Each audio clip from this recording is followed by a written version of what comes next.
Чингэлтэй дүүргийн тухайд эрүүл мэндийн төвийн нэг салбараа гэмтэл нис заслын тасаг болгон тохижуулж 15 ортоогоор өвчтнүүдэд хүлээн авахд бэлэн болсон бөгөөд нийт 8 төрлийн нис засал хийх боломжтой байна. Эхний шатанд 2017 оны 10 сарын 4-өөс 18 оны 4-1 үрт нэгдүгээр шатлалын хагалгаа буюу хагалгаанууд шатлаар хийгдэж байгаа байхгүй. Тэгээд хоёр дахь шатлал нь 2018 оны 4 сарын 1-ээс 2019 оны 1 сарын 1 үрт хоёр дахь шатлалын хагалгаа юм. Энэ дээр яаралтай хагалгаа юм.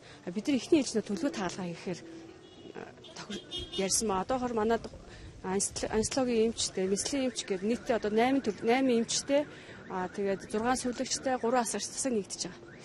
Тасаг бол одоо Чингэлтэй дүүргийн хүн ам 174 мянган хүн амд нис заслын төлөвлөгөөт хагалгааг хийхээр нэгдэж байна. Дүүргийн иргэд маань бол бас 3 дахь шатлалын өдөр очиж ойчр хүлээж, ор хүлээж байх биш. Шууд энэ дүүргийнхээ эмнэлгээс бол эмнэлгийн тусламж үйлчилгээ авах юм бололцоотой болж байгаагаар онцлог юм. Ирэх 2018 онд бид нар үлдсэн дүүргүүдээ бол бүгд ингэ чинь. За Чингэлтэй дүүргийнхээ бас дуулах сайхан мэдээ бол Азийн хөгжлийн банкны төслийн 2 дугаар шатанд бол манай Чингэлтэй дүүрэгт нэгдсэн эмнэлгийн барилга барих асуудлыг бол бас яригдж байгаа. За энэ бол улсын их хурлаар орж асуудал нь шийдэгдэх юм бол 2019 оны ихэнхэд энэ эмнэлгийн ажил бол эхлэхээр шийдэгж байгаа. Дүүрэг бол газрын асуудлаа бас тодорхой хэмжээнд шийдсэн гэж ойлгож байгаа.